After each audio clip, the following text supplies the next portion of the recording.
¿qué son inclusiones de fluidos? Las inclusiones fluidas son porciones de fluidos que han sido atrapados dentro de un mineral en el proceso de su formación. Por ello es la importancia del estudio de estas, porque si nosotros estudiamos esos fluidos que dieron origen a los minerales, podemos saber mucho de esos minerales, de cómo se formaron, cuándo se formaron, qué condiciones físico-químicas tuvieron cuando se formaron. Acá en la imagen vemos más o menos las inclusiones. Cuando nosotros hablamos de inclusión de fluidos, se clasifican varios tipos, formas. Por ejemplo, acá tenemos una inclusión que presenta una parte volátil, una parte sólida y una parte líquida. Esas son las características que van a tener las inclusiones. ¿Y cómo se forma? Para eso vamos a explicarlo. Empezamos que tienes un cristal en proceso de formación. Se está formando y se generan algunas, como podríamos decir, algunos defectos del cristal, y estos defectos son aprovechados por los fluidos que están circulando para quedar atrapados.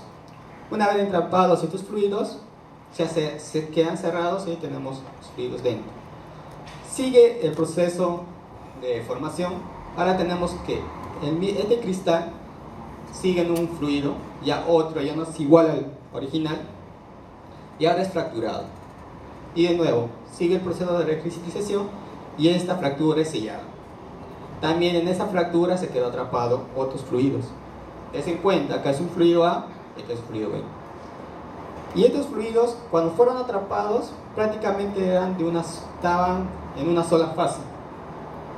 Y luego, en el proceso de enfriamiento, cambio de presiones y temperatura, estos fluidos pueden generar minerales hijos, que son estos, que pueden ser minerales de alita, por ejemplo, o también generar una fracción volátil, que pueden ser gases, puede ser mismo agua, CO2, también puede ser CO2, entre otros.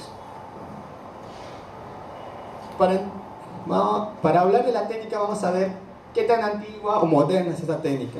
En realidad, si queremos hablar de inclusiones de fluidos, nos remontamos más o menos al siglo X, cuando un erudito asiático en 1120 hace la descripción del primer. Él no le llama inclusión fluida, él era un gemólogo, y lo que describe que como que tiene impurezas la gema. De ahí hacia 1960 recién tenemos a Bonney y otro gran grupo de científicos de la época. Ellos postulaban una teoría, la neptuniana, donde decían que todos los minerales tenían un origen de los fluidos, o sea, venían del agua. Por ahí, justo como él postulaba que tenía impurezas de fluidos, ellos se valían de esa explicación para decir, o sea, para validar su teoría. Luego tenemos a Dewar, quien es el primero que, por curiosidad, ha identificado una inclusión, lo mete a un balde de agua y se caliente, donde ve que hay cambios de fase. Hasta ahí todavía no se sabía nada de técnicas de inclusiones de fluidos. De ahí aparece Nicholl en 1980. Nicholl, él, cuando hace los estudios, más el abocado en la petrografía, hace estudios de secciones, él ratifica y confirma la existencia de estas inclusiones en los minerales. De ahí tenemos a Wedna, en 1823. Él pudo observar y notificar que no solo, por ejemplo, él encontró en cuarzo, Nicholl encuentra en cuarzo las inclusiones, pero bueno, descubre y dice que casi todos los minerales pueden presentar inclusiones. Y él también hace un prototipo de la platina de calentamiento que actualmente se usa para el estudio de las inclusiones. Y tenemos a Sorby. Con Sorby es un gran cambio, porque Sorby es conocido como el padre de la petrografía. Él sistematiza el estudio de inclusiones. Él hace que la inclusión la describe, las pone qué formas tiene, cómo las estudia. Además, él postula ya algo que no se conocía en la época, y él postula que el fluido atrapado dentro del mineral puede ser calculado mediante el calentamiento en una platina. Y él postula que las condiciones de ese fluido, que lo llama la temperatura de homogeneización, es las condiciones con las cuales se formó el mineral. Pero esta teoría, miren, es 1980 hasta 1990, donde Röder dice, anula esta teoría. Lo que actualmente se sabe no es que el fluido o la inclusión fluida, las condiciones de la temperatura de homogeneización no son las idóneas, o sea, no es la condición en que se formó el mineral. Él explica, por mientras tablas termométricas de termometría, que la condición del atrapo mineral, la temperatura de homogeneización es la mínima, la temperatura de atrapamiento. Él postula ya la teoría que hay una temperatura de atrapamiento. Y actualmente, por ejemplo, ya en 1980 ya tenemos a Borna, que él plantea, por ejemplo, cómo hay la salinidad de las inclusiones. Bueno, en esta época ya se amplía el conocimiento de inclusiones, no solamente el estudio de una inclusión, ahora se puede ver la composición de la inclusión, usan ya Raman, otras técnicas, ICP, abrasión láser, para identificar la composición de las inclusiones. Para hacer el estudio de inclusiones hay que tener claro sus características. Lo primero, ¿dónde las encontramos? Como yo mencioné, inclusiones vas a encontrar en casi todos los minerales. Es más, todos los minerales tienen inclusiones. Es casi imposible encontrar un mineral que no tenga inclusiones.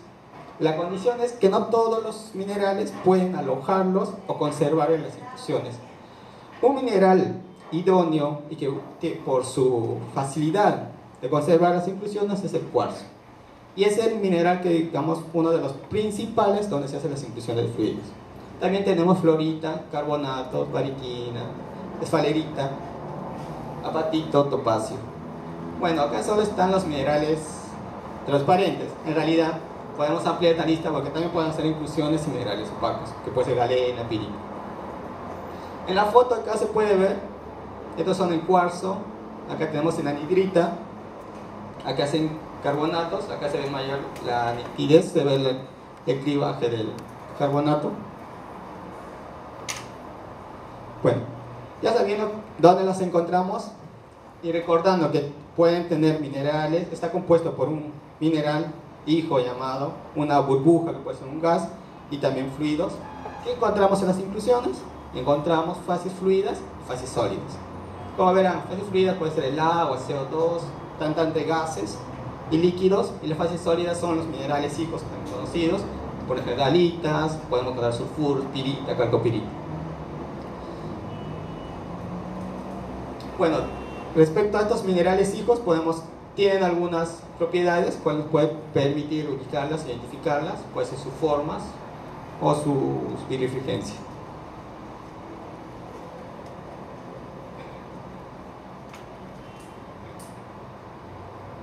Bueno, ¿cómo las clasificamos las inclusiones de fluidos?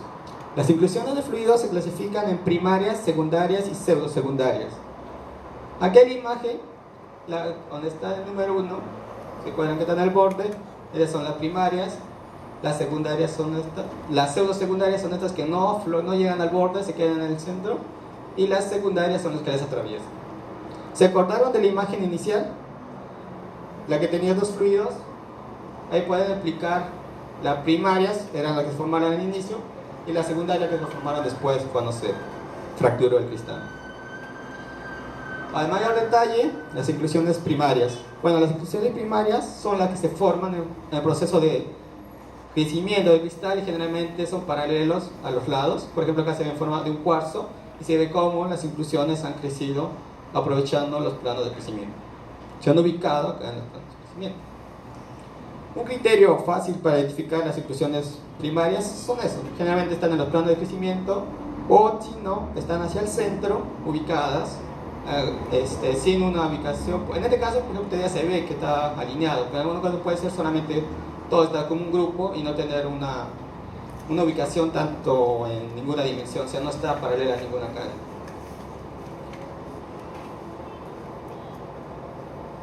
Acá tenemos una imagen, acá podemos ver. Acá se puede observar que acá tenemos las primarias y acá se ve como un borde. Este borde, llamado generalmente cuarzo plumoso, este cuarzo es producto de un evento posterior. Este cuarzo, por ejemplo aquí, las inclusiones que encontramos no son primarias. ¿Por qué? Como es un evento posterior de la cristalización, no son las condiciones de tiempo. En cambio aquí, el borde hacia el centro, encontramos en forma que es paralela a los bordes del cristal, los planos de las inclusiones primarias. Acá le ponemos esto en níqueles paralelos, donde se puede ver las zonas bien marcadas. También cuando hablamos de inclusiones fluidas, las primarias generalmente se caracterizan por ser grandes y su distancia entre ellas es mayor al diámetro, mayor en 5 veces el diámetro. También son grandes aisladas y se identifican de las secundarias por eso, porque son grandes y son aisladas, en cambio las secundarias son más pequeñas. Por ejemplo, acá tenemos una inclusión. Lo interesante de esta inclusión es ver que tiene hematita. Eso que tiene hematita ya te da condiciones más o menos que el ambiente donde se ha formado no es tan profundo que digamos, para que se forme la hematita.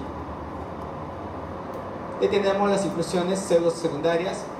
Estas prácticamente son intermedias, tienen parte de la primaria porque se forman en el proceso de cristalización del mineral, pero no llegan a... Se diferencia de las secundarias porque no son cortantes, o sea, no terminan de cruzar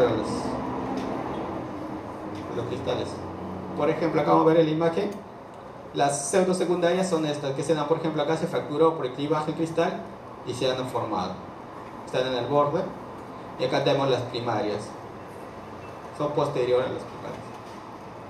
En cambio, las inclusiones secundarias, las secundarias se dan, estas sí se dan por procesos de fracturamiento o recristalización. Estas las podemos tener en dos tipos. Las que se crean por deformación frágil, como se vio en el ejemplo de la primera diapositiva, donde se ve que se corta el cristal y lo cruzaba, ahí se va. Ahí se ve, las secundarias, las cuales rellenaron la fractura y posteriormente fueron selladas. Y tenemos la deformación dúctil. Estas son plásticas, estas no se rompe el cristal, pero se dan esfuerzos y se generan planos de debilidad, y en ahí, a manera de exolución, se forman las inclusiones. Estos, por ejemplo, serían típicos cuando estemos estudiando rocas metamórficas, para poder identificar el cuarzo formado en el proceso de metamorfismo, o cuando estamos estudiando fracturas, fallamientos. Otro criterio para conocer las inclusiones secundarias: son numerosas, son pequeñas, tienen forma ovoide, o sea, no son regulares, y claramente y pueden obtener algunas propiedades como que es el necking down, que es un estrangulamiento, producto del estrangulamiento de una inclusión primaria. Por ejemplo, acá en la imagen se ve una inclusión o una familia de las inclusiones secundarias que están cortando el mineral, como rellenando una fractura. En resumen, cuando nosotros vemos por su aspecto morfológico o cómo se distribuye en un cristal las inclusiones, le podemos dar una clasificación que es primaria, secundaria o pseudosecundaria. Y aparte de esto también podemos, nosotros cuando se hace el estudio, no siempre a la vista o al estudio del microscopio vamos a poder definir si son primarias o secundarias. Tenemos a veces que pasar a hacer un estudio estadístico, ver las poblaciones y ver sus propiedades físicas que tienen, sus temperaturas, su salinidad, para poder clasificarlas como primarias y secundarias. Otra característica que vamos a ver de las inclusiones son su morfología. Para la morfología vamos a tener 4 tipos: regulares, irregulares, ovoides y tabulares. Pasamos. Las irregulares. Bueno, las irregulares, como su nombre lo dice, no tienen formas definidas, son bordes o lobulados, esqueléticos. Ocurrencia, generalmente se da en los planos de exfoliación o en las microfisuras. Si se recuerdan, fisuras, probablemente, ¿qué familias serían primarias o secundarias? Secundarias, ¿no? Entonces, las irregulares son más comunes encontrarlas en familias de inclusiones secundarias. En cambio, cuando nosotros tenemos las regulares, que generalmente son bordes definidos, formas rectos, a veces hasta forman la forma negativa del cristal. O sea, si tenemos un cuarzo, esa forma de hexágono va a ser representada por inclusión, va a tener esa forma hexagonal. En este caso, siguen los planos de foliación o los bordes de crecimiento. Entonces, estas son típicas en las inclusiones primarias. Ahí tenemos las ovoides. Las ovoides son casi redondeadas y a veces tienen algunas puntas. Por ejemplo, acá en la imagen, si pueden ver, tiene una parte globular y como un cachitos. Acá igual, tiene una parte globulares y acá como unos ganchitos. Esto es lo que le caracteriza. Por ejemplo, acá tenemos una globular que no tiene así, y redonditos. Estas generalmente son secundarias o también por el proceso de quinto, o sea, por estrangulamiento también se pueden generar.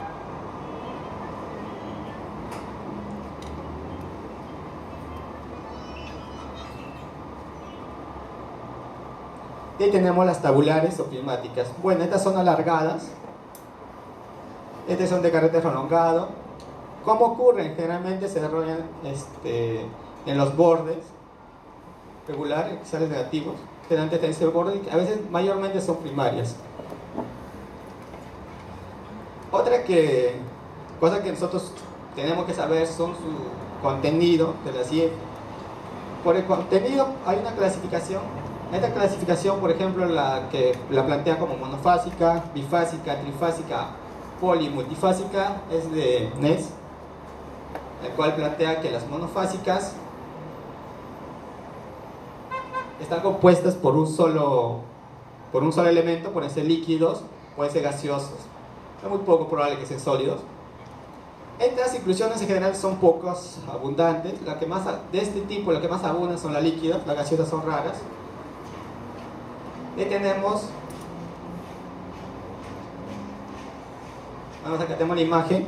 Por ejemplo, acá tenemos una inclusión líquida, son líquidos. Es un poco difícil identificarlo. Por ejemplo, acá tenemos líquido, no sabemos qué líquido es.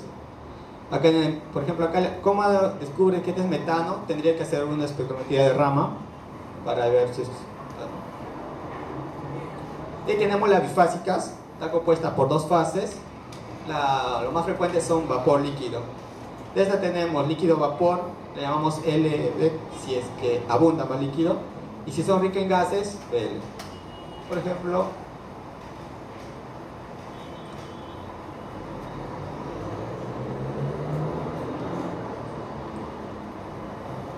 acá tenemos la imagen y acá podemos ver que las inclusiones tienen un gran burbuja.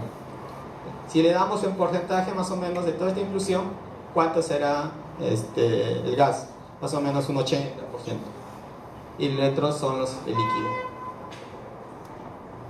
¿Qué tenemos? Por ejemplo, en esto es al revés. Acá tenemos más líquido y el volátil es más pequeño.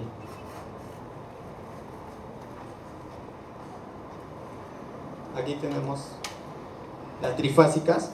Bueno, las trifásicas, lo más común que vamos a encontrar es que sea sólido, líquido y volátiles. Pero también podemos tener líquido, líquido, volátil, líquido, volátil, volátil. Bueno, todas las combinaciones posibles. Bueno, acá en imagen tenemos, por ejemplo, esta inclusión, donde acá se ve la parte del volátil. Acá si afinan la vista se ve uno blanquito, un cuadradito, es una alita, la parte sólida y todos englobados en un líquido. Aquí es un poco más aumento y acá se puede ver el volátil, la alita y el líquido. Y tenemos la poli y multifásicas. ¿Cuándo llamamos poli y multifásicas? Por ejemplo, cuando se tiene dos o más minerales hijos. Ahí está la imagen que ya lo vieron anterior. Acá se pueden tener un mineral hijo. Acá se afina, parece que solo se fuese el volátil, la hematita y el líquido, pero acá si afinas ven una sombrita y ahí tenemos un cristal de alita. Acá tenemos otro que es un poco más claro, y acá la inclusión. Acá tenemos la parte volátil, el sólido, y acá tenemos un negrito, así en forma triangular. Por ejemplo acá, este de acá, por ser oscuro diríamos que es un sulfuro isótropo, pero por su forma triangular podríamos decir que es una calcopirita. O sea, es una forma de reconocer de algunos minerales hijos. Por ejemplo acá vamos a ver todo lo que hemos visto hasta ahora. A ver, ¿quién me dice qué ve acá? ¿Qué inclusión sería? Ya, globular. ¿Qué tipo? ¿Qué ven? Un volátil y líquido. O sea, tiene más gas que líquido, ¿no? Aquí, similar, ¿no? Pero si acá le diría que hay algo, no ayuda mucho la foto. Y acá tenemos otro. Aquí ven. ¿Qué le diríamos? Poli, multi. Ya es una multi. Porque acá tienes tanto un mineral de halita, un mineral de calco y la parte del vapor. Bueno, resumidas, la que le presenté y la detallé fue la clasificación de NES, pero no solo clasifica. Por ejemplo, acá tenemos una clasificación un poco más extensa que de Sherpa, donde no solo pone si es monofásica, acá puede poner bifásicas y la subdivide: bifásica rica en líquido, bifásica rica en vapor, monofásica rica en vapor, multifásica sólida, multisólidas, líquidos invisibles y vítreas. O sea, la clasificación no es la única la que mostré en la NES, hay de Sherpa y de otros también clasificaciones. Por ejemplo, acá tenemos otra, esta es de la tomada de Roder y de Sherpa, donde la inclusión lo puede ser como líquidas, vapor, inclusión de halita, X, que son de varios cristales menudos, o G de vidrio. Por ejemplo, acá tenemos las tipo de halita. Acá las alitas, que tiene una alita, que para la clasificación, por ejemplo, para la clasificación de NES sería una multifase. Pero cuando nosotros estudiamos las inclusiones, como le dije, a veces algunas inclusiones pueden sufrir cambios. Por cambio de presión, temperatura, generan unos cambios. Un cambio bien conocido es el necking down o el estrangulamiento. Por ejemplo, la inclusión al inicio es esta. Se formó, cambiaron las condiciones y empiezan a fragmentar y sigue fragmentándose. Si vemos estudios sobre una inclusión, al inicio solo esta era la inclusión. Se empieza a fragmentar, se logra separar la inclusión y al final puede parecer 3 inclusiones. Lo podemos confundir y llamar una familia. Esto, por ejemplo, nosotros cuando hacemos el estudio tenemos que evitarlo. Porque si yo analizo esta inclusión, las condiciones de este fluido no son las condiciones iniciales. Por ende, la información que me va a dar no es la correcta. ¿Cómo, por ejemplo, me puedo dar cuenta que que al ver esto no es una familia y solamente es un estrangulamiento? Si bien el detalle, se ven que la composición volátil y líquido varía. Aquí tendríamos un volátil de un 40%, acá baja un 10%, acá le puede dar hasta 5%. Esas condiciones es lo que con eso puedo decir que no son las mismas y que por ende no son una inclusión primaria generada o que puede ser estudiada. Otro, la forma. Generalmente esta forma ovoide, que tenga una colita como un gancho, también me ayuda. ¿Qué más tenemos? Por ejemplo, acá hay una imagen. ¿Cómo se da el estrangulamiento o el necking down?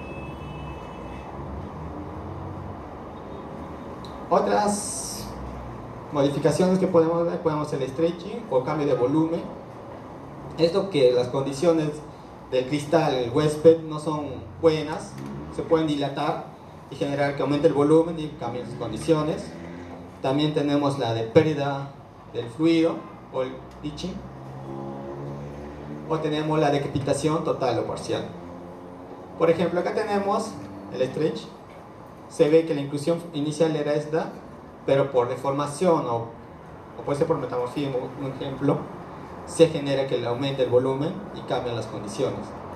También tenemos el leaching, el cual por una fuga de fluidos te va a generar la pérdida de materia y también cambian las condiciones. ¿Cómo lo identifico, por ejemplo, este tipo? Porque el estrangulamiento lo puedo indicar por la forma. ¿Y esto cómo lo identifico? Para esto tengo que hacer varias medidas. O sea, cuando una inclusión identificada, no solo basta hacer una medida y hallar sus temperaturas y salinidad en una sola medida. Se hacen varias medidas.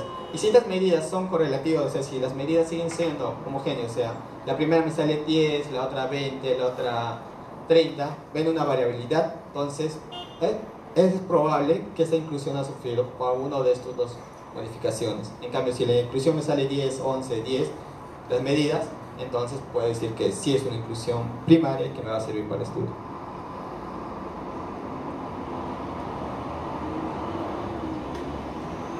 Bueno, los fundamentos para hacer el estudio, o sea, nosotros cuando vamos a hacer el estudio tenemos que empezar basarnos en dos principios.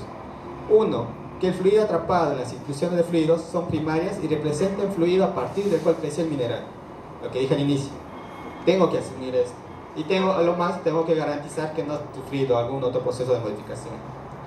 Y dos, una vez atrapado el fluido, y debo asumir que la cavidad ha permanecido intacta, hermética, y no ha sufrido cambios químicos. Porque si ha sufrido algún cambio, ya no me trae las condiciones. Estos son los dos parámetros que nos tenemos que basar y garantizar antes de hacer un estudio de inclusiones. Para hacer ya el estudio tenemos que ver que hay métodos. Tenemos los métodos destructivos y los no destructivos.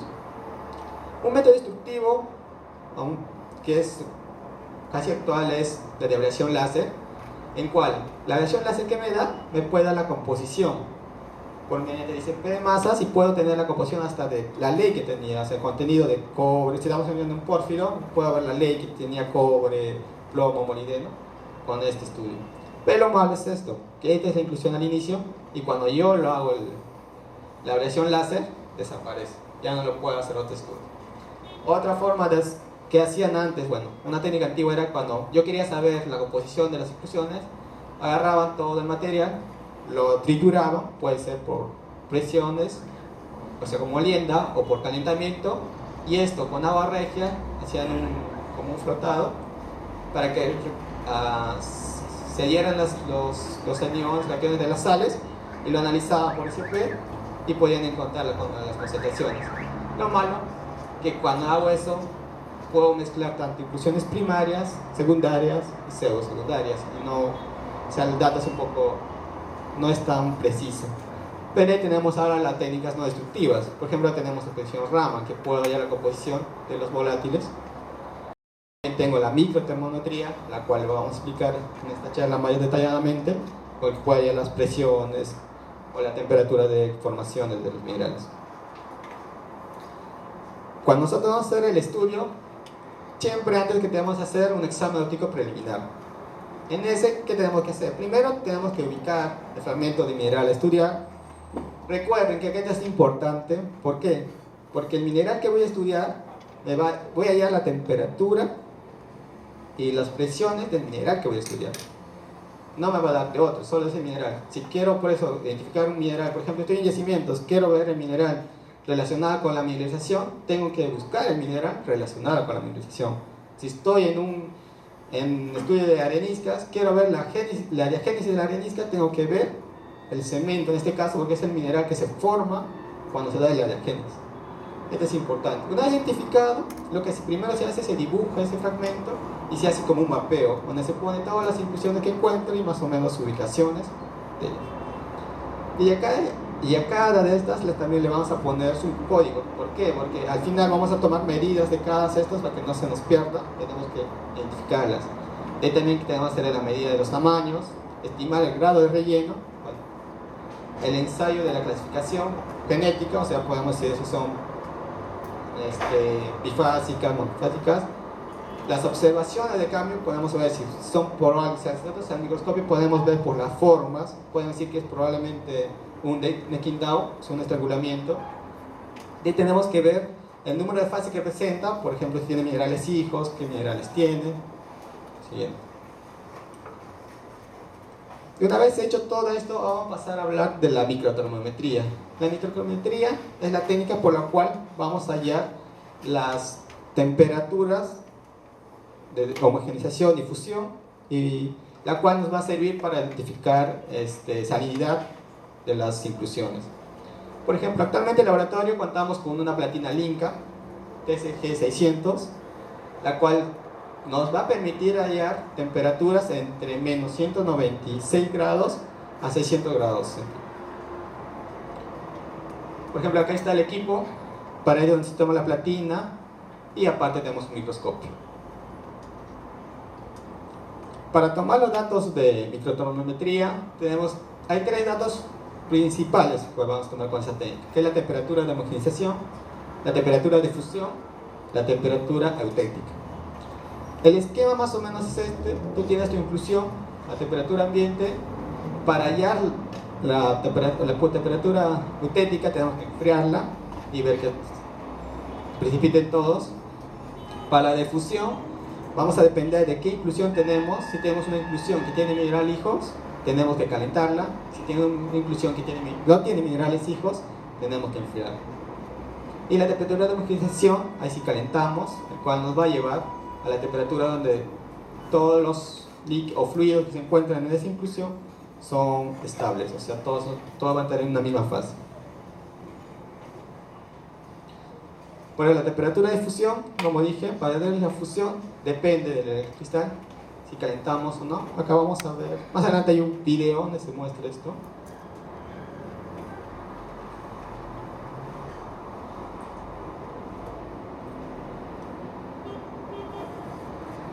Primero vamos a ver, es una inclusión que solo era bifásica. La hemos enfriado y ven que acá estos cuadraditos, este es el hielo, se congeló.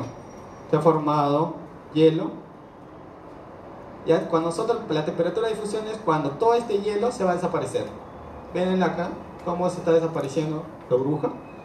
Prácticamente este de acá es el hielo. Acá sigue. Y nosotros tenemos que apuntar el dato a qué temperatura desaparece el hielo. Con ella, esa la vamos a tomar como temperatura de fusión. En este caso sería la fusión de hielo.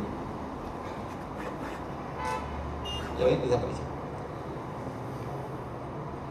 Y la temperatura de fusión fue de menos 6 grados. Ahora, la temperatura de homogeneización es cuando nosotros vamos a calentar. Llevamos nuestra inclusión, calentamos hasta que desaparezca la parte. En esta casi volátil. Para eso también tenemos otro video. En este video vamos a ver tres cosas. Tenemos el vapor, la halita y la silvita. Vamos a ver cómo los tres les van a desaparecer. Y de eso tenemos que apuntarlo. Primero vamos a poner la temperatura de fusión de la silvita. La silvita es este de aquí, el que está desapareciendo acá se ve más rayado. El de cristal se va a desaparecer. Nosotros calentamos hasta que desaparezca. Y esa temperatura la registramos. En ese punto ya desapareció. Y aquí dice desapareció. Ahora tenemos la fusión de la halita. Del otro mineral que es grande, sigamos calentando hasta que desaparezca, hasta que se funda totalmente. Este dato, por ejemplo, es importante porque esto nos va a hallar la salinidad. Este dato vamos a usar para hallar la salinidad, tenemos este dato, de la fusión de la halita. Aquí se ve, te queda un poco en algunos. Por ejemplo, todos tienen líquido, tienen el mismo contenido y no al mismo tiempo desaparece, se dan cuenta. Y ahora finalmente tenemos la temperatura de homogeneización, donde igual va a aparecer la parte volátil. Se calienta y hasta que desaparezca. Se encuentra que aquí desapareció y aquí sí desaparece. Y esto es una muestra patrón que tiene una composición homogénea. Desapareció. Y tenemos las temperaturas. Tenemos la fusión de la silvita, la fusión de la halita y la temperatura de fusión. Una vez obtenido estos datos, ¿qué hacemos? Un poco para lo que hemos hecho es esto. Tenemos una inclusión, por ejemplo, que tiene una parte sólida, la hemos calentado, hemos hallado la temperatura de homogeneización y lo que nosotros buscamos es saber la temperatura de atrapamiento del líquido. Para ello hemos tenido la temperatura de fusión, no tenemos las presiones. Vamos a calcular la densidad. Pues más o menos esta gráfica explica que nosotros podemos tener un mineral o una inclusión con una densidad determinada, pero si variamos las presiones, estas son las curvas de presiones, pueden homogeneizar en diferentes temperaturas. ¿Qué explico con esto? Más o menos explicar la gráfica anterior, por qué, si acá ya es homogéneo, por qué no hay cambios, porque el mineral o los fluidos tienen una etapa de ser metaestables, donde por así cambia la expresión de temperaturas, pueden seguir siguiendo el mismo medio, o sea, por los dos pueden seguir siendo líquido, solo por el cambio de las presiones. Para hallar la densidad usamos esta fórmula. Por ejemplo, es un poco fácil, ponemos la densidad, va a ser la densidad del líquido por la fracción que le corresponde, y la densidad del vapor por la cantidad que le corresponde. Y recordamos algo, que la densidad del vapor, ¿cuánto es? 0. Entonces, la densidad total va a ser igual a la densidad del líquido por su factor, este es su relleno. O sea, ¿qué porcentaje de la inclusión es líquido? 10%, 20%. Y para hallar la salinidad, ¿qué tenemos que recordar? Recordar la fórmula de Steiner, que nace calculando la temperatura de disolución del halita, vamos a identificar la salinidad de los datos. Solamente reemplazar los datos en esta ecuación y se tiene la salinidad. Salinidad del halita, si queremos tener la salinidad del halita, también igual, lo reemplazamos y podemos obtenerlo. Usamos también la ecuación de Steiner y obtenemos. Y ahí tenemos la temperatura del punto crítico. Esta es una parte importante porque el punto crítico es único para cada sistema, el cual nos identifica, por ejemplo, si mi punto crítico es menos 55 grados, ya tengo que mi sistema o mi fase tengo hielo, sodio o hidrohalita y hidrocalcito o hidrocloruro de calcito. Pero la medición o obtener esto a veces no es fácil. Si tú tienes una presión muy pequeña, que digamos 8 micras, 10 micras, y no tienes el equipamiento adecuado, no se te va a hacer fácil identificar. O además, puede ser por el mineral. Por ejemplo, si nosotros analizamos las inclusiones en carbonatos, ustedes recuerdan que la calcita, ¿qué propiedad tiene? El feldespato de Islandia, ¿qué propiedad tiene? Que te genera como una falsa imagen. Eso no nos va a dejar identificarlo con facilidad. Y para hallar el punto crítico solo usa esta tabla y se puede saber las salinidades. Y tenemos que hacer correcciones por presión y salinidad. Nosotros queremos la temperatura de tratamiento y podemos usar esta gráfica para la cual ¿qué necesitamos? Saber la densidad de la inclusión, porque para cada densidad tenemos un determinado valor. Tenemos que saber la temperatura de homogenización y finalmente la presión. Generalmente la presión no nos los dan, tenemos que usar otras tablas para calcular la presión, otros métodos, otras fórmulas. Una vez obtenido la presión, por ejemplo, acá en el ejemplo, más o menos mi temperatura de homogenización está entre 270 grados y me dicen que su presión es de 600, a la cual se encontró. Entonces solamente ploteo y encuentro la temperatura de tratamiento, que realmente la temperatura de tratamiento es alrededor de 300 grados. Y como esas correcciones, podemos hacerlo por medio de fórmulas o ábacos. Por ejemplo, si queremos calcular la presión, podemos usar este ábaco que lo planteó Talat Sepp en 1979, en el cual usa la temperatura de homogenización y la temperatura de fusión. Otro que podemos hallar con esto es la profundidad. Podemos hallar también por ábacos. Por ejemplo, esto lo plantea Haas de 1971, donde más o menos la profundidad lo relaciona con la temperatura de homogenización y la salinidad. Si por ejemplo yo tengo un yacimiento y mis temperaturas llegan a alrededor de 200 y mi salinidad es algo de 5, ploteo y obtengo que más o menos la profundidad es de 200. Esto está en metros, 200 metros. Bueno, estos ábacos en realidad tienen algunas limitaciones, por eso mayormente se usan fórmulas.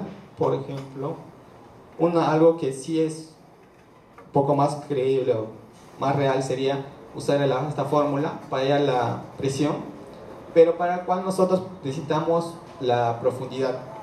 ¿La profundidad a qué me refiero? Es decir, si yo tengo datos que mi yacimiento o las inclusiones fluidas está definida que se formó a determinadas profundidades, que puedo relacionarlo por correlaciones, estratigrafía o otros. Si por ejemplo me dicen que mi inclusión se formó a 1 kilómetro de profundidad, usaría esta fórmula que solamente cambiaría la profundidad y la cual multiplicaría por la densidad del medio. Acá se usa la densidad que usamos, por ejemplo, de las rocas, se usa según el tipo, sedimentaria, plutónica, volcánicas, o si estaba bajo presiones hidrostáticas, también usamos si agua meteórica o de mar y nos podemos calcular. Bueno, una vez aclarada esta parte, ¿qué obtenemos de las inclusiones? Podemos saber la temperatura, cuando se formó, la composición. Bueno, acá depende de la técnica. Si usamos solo microtermometría, podemos hallar la salinidad. Si queremos ahondar, podemos hacer ablación láser. La densidad del fluido también la calculamos por microtermometría y la presión. Bueno, como las inclusiones fluidas casi siempre están ubicadas con muestras geológicas, ¿por qué? Porque nosotros, ¿qué estudiamos en las inclusiones? A los minerales. Y los minerales están relacionados a la geología. Entonces, en todas las varias ramas de la geología podemos hacer el estudio de las inclusiones y nos pueden servir para hallar presiones, temperaturas de formación de los minerales, el cual nos puede explicar algunas de nuestras dudas. Por ejemplo, lo más común es usar en yacimientos. También podemos usarlo en estratigrafía o sedimentación, en complejos, cuando queremos estudiar complejos de rocas ígneas o metamórficas, en la búsqueda de hidrocarburos, en perforación de pozos geotérmicos, en estudios de muestras de roca de manto, evolución atmosférica, climáticos, y también puede ser en la geología y hasta muestras de meteoritos. ¿Para qué? Empecemos. Por ejemplo, para yacimientos es lo más difundido. Lo que nosotros queremos saber de aquí es cómo se formó. Nos puede ayudar en dos formas. Si nosotros estamos en una etapa de exploración, nos puede hallar más o menos para ver por dónde pasaron los fluidos. Podemos saber que por acá pasaron fluidos, estudiando las inclusiones relacionadas a ciertos minerales, o dos, y podemos generar paleorrelieves. O si no, también si queremos andar y hacer más estudios, podemos relacionarlo con la genética del yacimiento. Respecto a eso, tenemos que tener en cuenta en qué mineral hacerlo. Por ejemplo, acá tenemos el calcedonia, el cual no es idóneo porque se altera fácilmente porque sufre de cristalización. Acá tenemos una areola de cristalización, también es un poco tedioso hacerlo porque las inclusiones generalmente son pequeñas. En cambio, cuando tenemos cuarzos primarios bien crecidos, bien formados, las inclusiones son grandes y son fáciles de identificar y de aplicarlo. Respecto a este tema, en el laboratorio de Petro hemos hecho un estudio. Por ejemplo, acá vemos la metodología que usamos, desde la preparación, el estudio bibliográfico, la microtermometría y el estudio de resultados de inclusiones.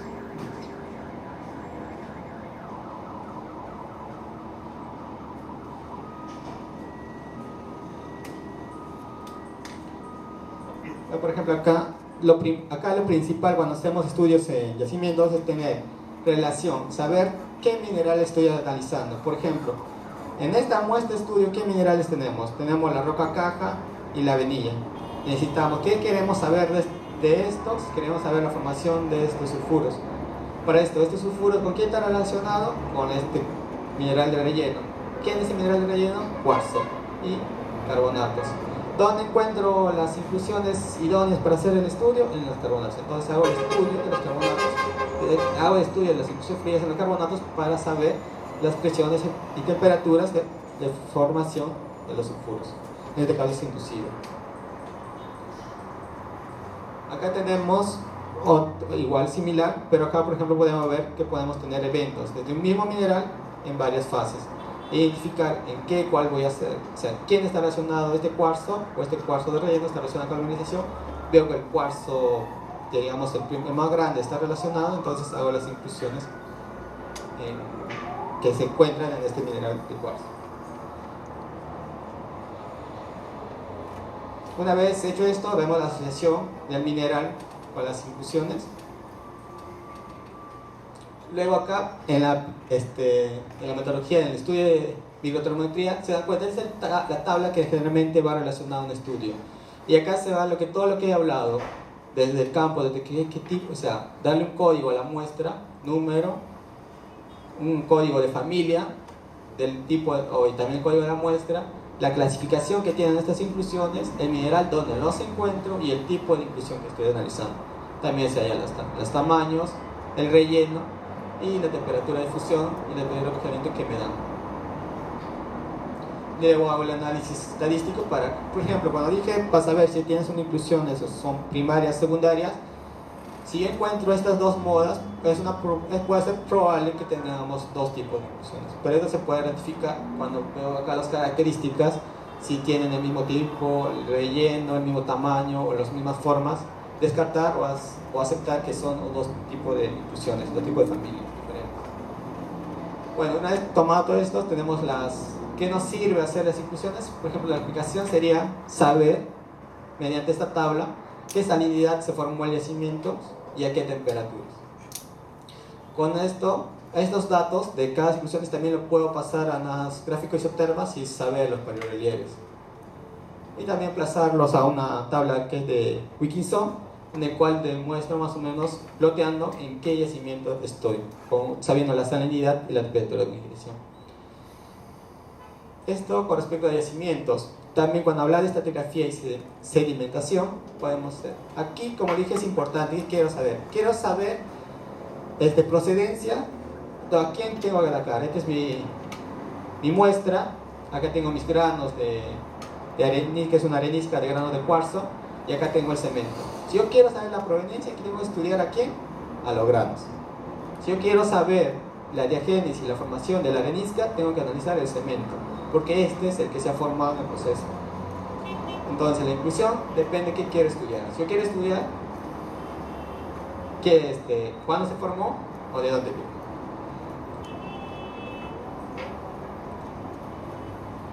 Otra aplicación es cuando hacemos los complejos.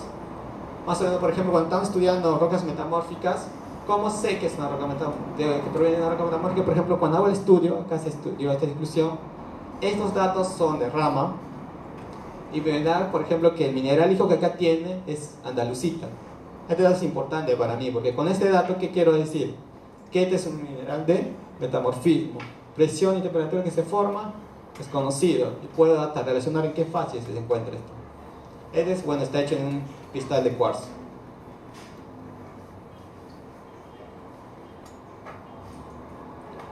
También en hidrocarburos. Aquí, como recordarán la imagen inicial, si yo busco hidrocarburos, aquí tengo una arenisca. ¿Dónde voy a analizar? En el cemento. Voy a buscar acá la presencia de hidrocarburos, de inclusiones que presentan hidrocarburos. ¿Cómo son las inclusiones que presentan hidrocarburos? Por ejemplo, aquí están dibujadas, van a ser lo que se encuentran como relleno, como cemento. Puede ser de cuarzo o de carbonatos. Acá la desintifico. ¿Y cómo descubro si son o no? ¿Tiene contenido de petróleo o no? Por ejemplo, aquí tenemos la inclusión. ¿Cómo sé si la composición si es petróleo o no? La hago luz ultravioleta. Y el petróleo. Y la encuentro. Otra aplicación es en geotermia. Bueno, si acá analizo, puedo identificar los puntos de calor y puedo tener estos mapas geotermales con las temperaturas que me van a dar las inclusiones para saber más o menos hacia cómo ha sido el comportamiento de los fluidos. Otra aplicación es en las muestras de rocas de manto, cuando quieran saber si son o no son basaltos, por ejemplo. En este caso, ¿en qué mineral puedo hacerlo? Tienen que ser minerales primarios, obviamente que primarios cuarzo, carbonatos o plagioclasas. Acá se ve una plagioclasa con la presencia de inclusión. Otro también se aplica cuando se estudia los cambios atmosféricos o paleoclimatológicos. Aquí, por ejemplo, esto han hecho estudios en hielo, por ejemplo, de la Antártida, en el cual han sacado muestras y han visto las condiciones del CO2 con lo cual han identificado en qué tiempos y a qué condiciones se formaron eso. Y con eso pueden hacer mapas de paleotemperatura o paleoclimatológicos.